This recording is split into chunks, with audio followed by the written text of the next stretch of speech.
Hey guys, and welcome back with me, NG Paradox, and we have some more Total War Three Kingdoms information. Over the last couple of days, obviously, we did get the new trailer and a new article by CA themselves, but since then, I guess with the whole things going on in E3, we've been having more articles coming out by other people about the game and what they've been shown or told so far. Now, I do also want to keep you guys in mind. Remember, hype can be a thing. So when we talk about these things, remember, these are things we've been told, and this is how things have been presented to us. But remember, always keep your feelings down a bit. I'm from the information I'm reading, I'm getting really excited. I'm feeling really good about the things we've been told about.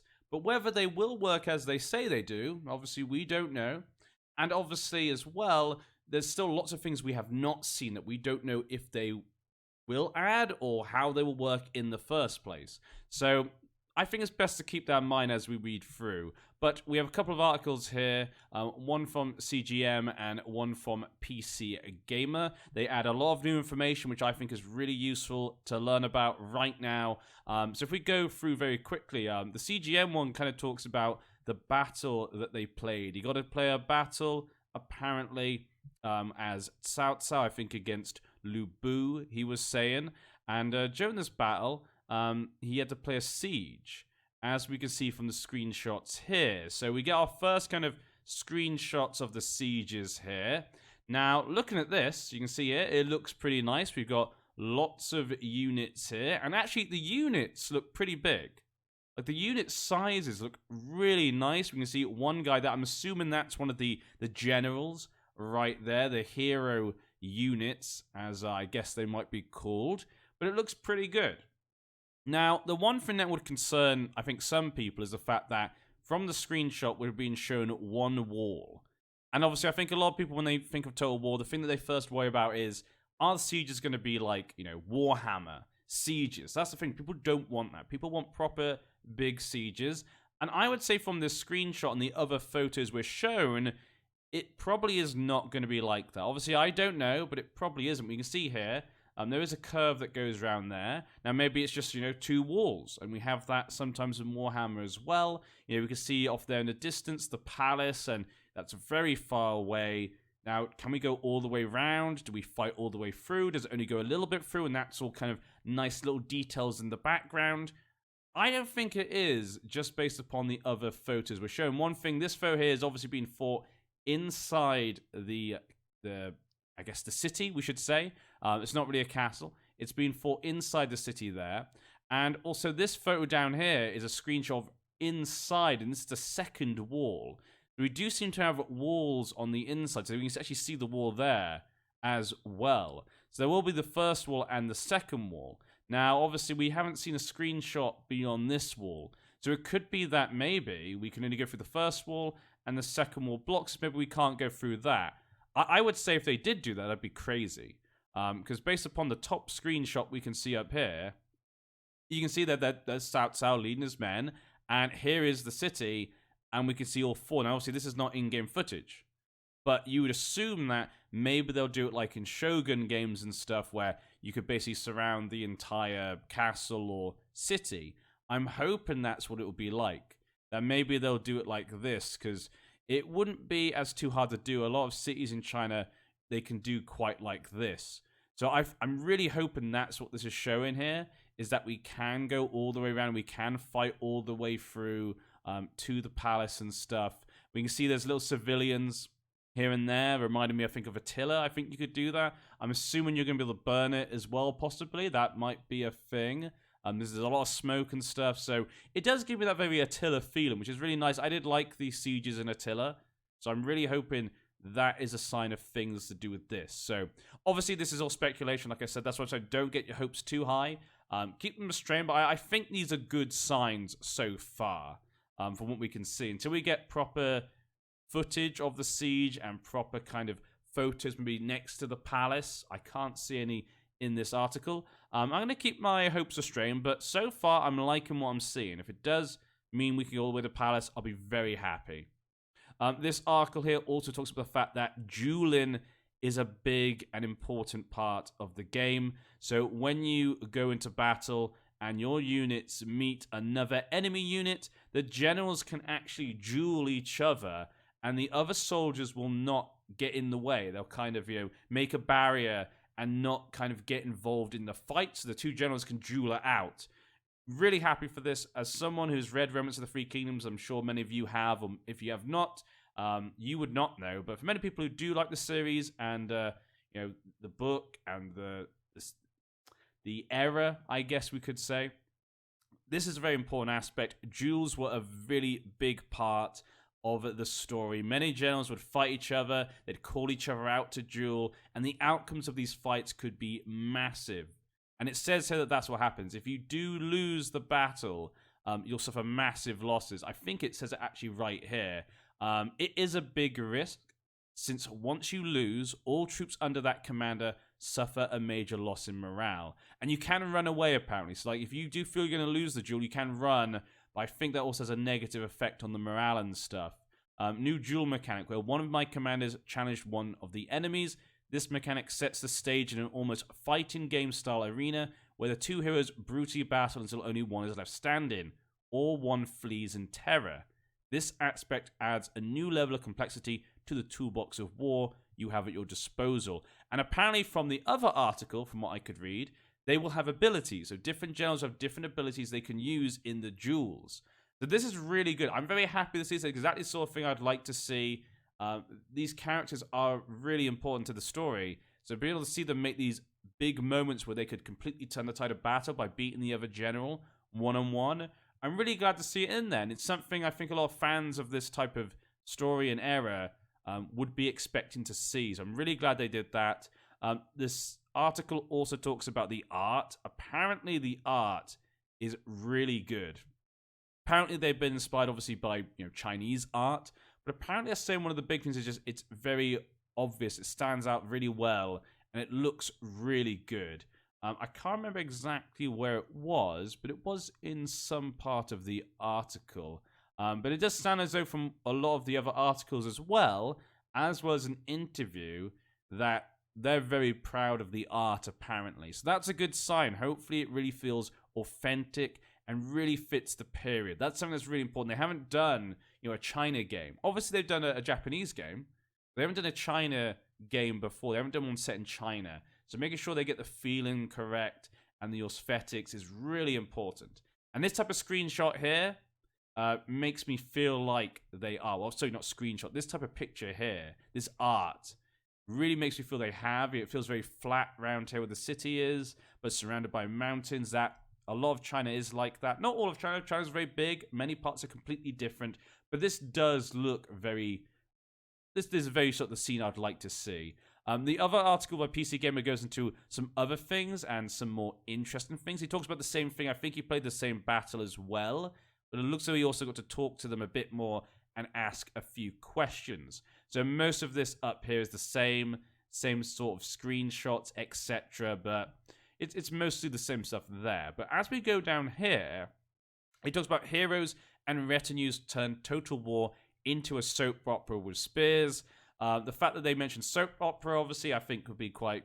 Some fans probably be very happy with that. A lot of people do see Romance of the Three Kingdoms and the Three Kingdoms period has been very much a soap opera. Obviously, there's many Chinese TV shows or movies based upon the events. So it kind of does have that dramatic feeling, especially with the character interactions. And that's what this kind of goes into a lot here. So one thing, though, I did notice, there was this sentence. Based on 11 warlords from the era.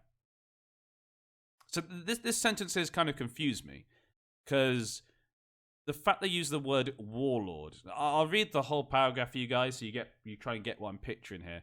Creative Assembly is using Liu Guangzhong's The Romance of the Three Kingdoms as inspiration, bending, not breaking the history to suit a mythical interpretation of the battles and leaders that fought them. Hero units work a bit like they did in the Warhammer games, signified by single powerful units that can tear up entire armies. Based on 11 warlords from the era, they're paired with some special abilities and passive buffs or debuffs meant for pointed tactical use, especially directly against one another. Now, this paragraph here with this sentence confuses me. Because when I first read that sentence, I thought 11 warlords? Well, the warlords are kind of the leaders of the factions. So does that mean there are going to be 11 factions? And does that mean there's 11 playable factions? Because if there's only 11 factions, that'd be way too small. In Total War games, there's always a lot of factions, Shogun had a lot of factions as well. Not all of them are playable. And I expect a similar thing with this. Some of them are going to be playable, but obviously a lot of them are just going to be other factions that we can't play as. So that only being 11 would be ridiculous. So I thought, does this mean there can be 11 playable factions? Which it could potentially be. I think Shogun had 9, and a lot of other games of historical ones had a similar amount. Maybe not 11, but Shogun had 9. It's not that big a difference. So I could really see that. Obviously, the Warhammer games had only 4 factions, but that's because, I'm guessing the idea is that to put so much effort into those factions and completely different units and stuff, it takes a lot more to make them, while these are less. So maybe I could see there being 11. And if we go into 11 possible factions, it actually sounds about right. If I was thinking how many factions there'd be, 11 makes a lot of sense to fit in all the ones people would want.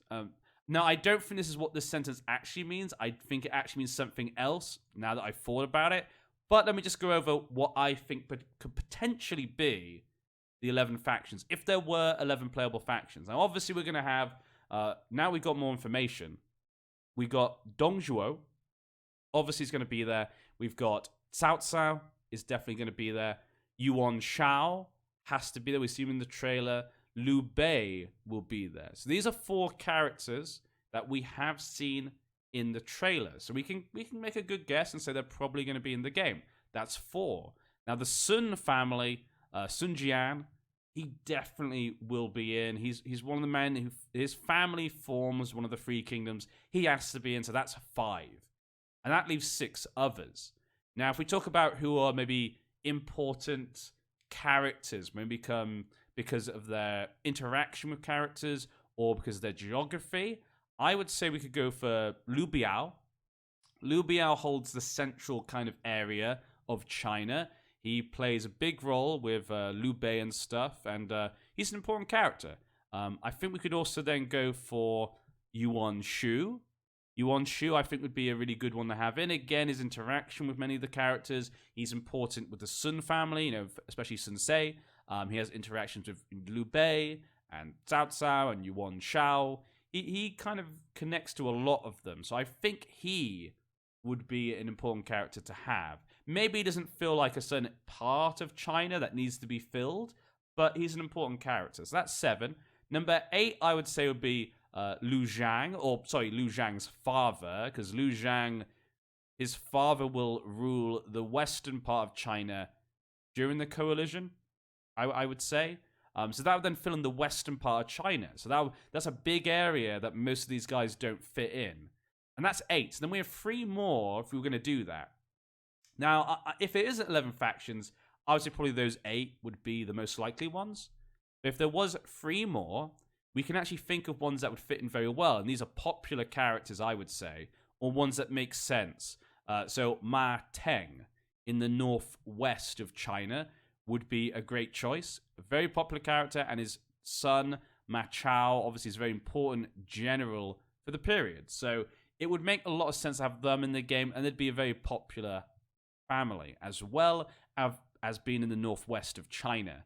The other one I would say would be Meng Huo, if that's how you pronounce his name. The leader of the Nanman people in the southwest. Because that would then fill in the southwest, and the culture for them is very different. So that means their units and stuff are going to be very different. It adds something quite different to a lot of the others as well, as from that southwest area. So I think he could be really good. And though maybe he might be DLC, I could see him being a DLC one, because maybe his faction needs a bit more work, possibly, than some of the others. I know some of the others are quite different as well, but his one would be quite different, I think, as well. And that would be 10. And then one more, if I think of like an important character, there's really one more left, and that'd be Gong Shunzan. I would add him as the other one, because he has a relationship with Liu Bei and some other people. He goes in the northeast of China. I think that could work out quite well. And I think those 11 Warlords actually would be really good. That 11 choices for starting positions, I think that'd be perfect. But I don't think that's what the sentence means. But I think it's good for us to speculate about what potential Warlords we will see. I actually think this means that the different hero characters and generals, there's like 11 types, maybe. Because it talks about the leader units. Hero units work a bit like they did in Warhammer games. Powerful units that can tear up entire armies. Based on 11 Warlords from the era, they're paired with some special abilities. It sounds like, based on 11 Warlords. So they've chosen 11 Warlords. So maybe Warlords was not the best word. Maybe they meant 11 generals? Because a lot of the Warlords maybe don't fit into some of the general styles. Like, a kick-ass, badass general like Lu Bu, Guan Yu, Zhang Liao. There's not really a Warlord that fits that. A kick-ass fight. Sun Jian, I guess. Yeah, I guess he's a badass. But you see what I mean, though. I don't feel that's the best way to do it. It'd make more sense for it to be general. So maybe this is meant to say 11 generals from the era. So, a strategist like Zhuge Liang. Maybe someone who's maybe more an advisor, like Shun Yu. That type of thing. It'd be interesting to see what exactly this means. But that was something I think that might confuse some people, that sentence there. But we now have... now, we've been told there's abilities for our characters, so that's going to be good. Generals will bring in certain units with them. So depending on the generals that you choose to bring with you into battle, this will give you different units. So as you can see, because heroes have varying recruitment options, who you choose will determine what kind of units you'll be able to bring to a given battle. So that's important. This also, they said as well, is that different generals can bring with them different tactics. So you won't have lots of formations and tactics by default, but depending on the generals that you bring, they will allow you to then use different tactics and abilities, which I think is really nice, because for some people they might think, oh, that's annoying. Why do you need a general just to be able to do that formation or this tactic? Why can't you just do it if you know it? Why can't everyone just do it then? But I guess the idea is to make these heroes really important. And I think someone talked about in my last video, someone in the comment section, they said, is that for many people who play these types of games, the Three Kingdoms games, it's about collecting generals. Like, you want to collect the best heroes and generals of China to make your army better. That's very much how Cao Cao kind of fought. He was like, okay, I respect that guy. I like his ability. He can add something to my army. And so it kind of adds that then to us. We want to collect different ones so we get different abilities, different advantages to other people. It really adds to that. So some people might not like that, but I think it really fits well in giving that Romance of the Three Kingdoms feeling of the period. So that's really nice to see. There's also going to be a sort of satisfaction mechanic where basically your characters are going to have different opinions. So there's going to be very important relationships. So we have this satisfaction mechanic, which is about how a character feels about where they are in life. Like their lot within your faction or an enemy faction. That thing there is really interesting. Does that mean they can switch sides and betray you and leave you and join another faction? I'm hoping that's what it means. And that's something that's driven by all these relationships and events that occur in every game. So apparently, like when you're fighting, characters can gain respect for their enemy or those they fight alongside them. Some characters can become rivals, let's say. Maybe you kill someone's friend, they become your rival maybe. So it sounds like they're really going to go into the actual personalities of the characters and give them relationships. And that's something I'm really happy to see. The soap opera system works or looks like. But yeah. Have you never reasoned with them? They're always just pawns on your board. And make it work, then we would end up with more personal stories with every playthrough. So this sort of thing here is exactly what I love to hear. All of this here, the whole thing, the generals, the whole thing, relationships and stuff, and it can change over time. Maybe they haven't, like I say, this is all speculation. I'm hyping myself up a bit because I'm liking what I'm hearing. I'm hoping it doesn't mean they can change sides. Or you can bring people to your side. But they haven't told us if we can yet. I really just want them to tell us. Now, that's most of the information. Again, the art direction is fantastic. And we got the same screenshots there. I really like this screenshot. It looks really nice. The city looks really good, actually. But agents are changing. This is the last part here. We just don't know how yet. Historically, agents would pile up over time and required way too much micromanagement, so a change has long been overdue. Gasper tells me not to worry, but that it's too early to talk details. It's very exciting. It's going to be very surprising. So we know that agents have been something that CF wanted to change for a long time. People hate them. They like them because they add, mechanics, and they add a bit of complexity to stuff, different decisions you can make. Some people hate them, though, because the AI might spam them. They can get annoying and stuff. I completely agree with both sides. And that's what you saw in Thrones of Britannia. They actually got rid of the agents, which I don't think is a good choice. Now, they said they're going to change them, and it could be surprising. I have a possible feeling, if I was going to guess, and I am going to guess, because we might as well speculate, this is all we've got right now, I would probably suggest that this would mean possibly it might be tied to the hero characters. That's what I'm hoping for. I'm hoping that the generals are going to be sort of generals and advisors, because obviously a lot of characters are better at being advisors than they are generals, and some people are better at being generals and advisors. And I'm hoping the game will do that. Apparently, from what I have heard they're going to have many characters in. It's not in these two articles, but I have heard from somewhere else, but I couldn't find the source of it, that they are going to be having historical characters, historical names. There's going to be hundreds of them. I think I maybe even heard there will be 1,000 characters. Maybe not detailed, but, the ones that are named. Maybe just the named character, then giving them a generic appearance or something from a lot of them, and the main ones will have a very unique appearance. That could be it. But I've heard that, but I haven't really been trying to talk about that because I couldn't find the source on that, so I didn't want to say it, and then you guys think it's true. So I didn't want to say about it, just throw that in. I'm hoping what this means is that they'll add it in, so like generals can also be agents, so you can send one of your allies or characters off on a mission. It's like instead of him going on the board on the map, maybe, and you move him around the map, maybe you send him on a mission. And it's an event, and he goes, and maybe he succeeds or he fails. That could be a good way to fix the whole agent thing. Then there's no agent spam.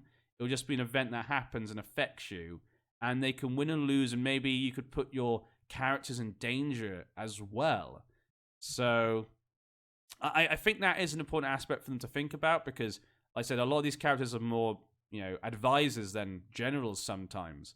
And that's an important aspect of the time period as well as negotiating, getting alliances and ceasefires or attacking people or joining together.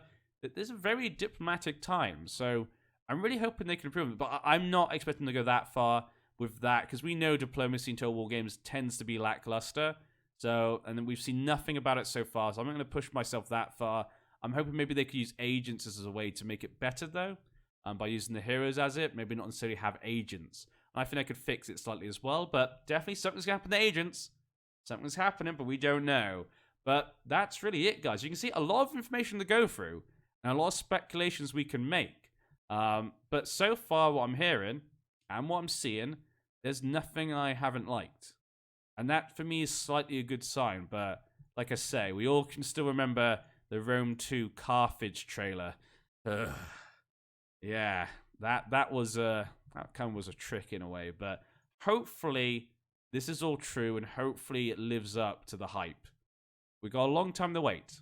So guys, until we get more information, I've been NG Paradox, you've been you, and I'll see you then. Tell me in the comment section, if there is a faction that is not one of the main factions, who would you like to see? So not, Cao Cao, the Sun family, or Liu Bei. What is a faction that you would really want to play as, apart from one of the Three Kingdoms? Who is a faction you really want to see in the game appear? That's the question I have for you today. But until next time, have a good day, have a good morning, have a good night, and of course, have a good tomorrow. Bye-bye.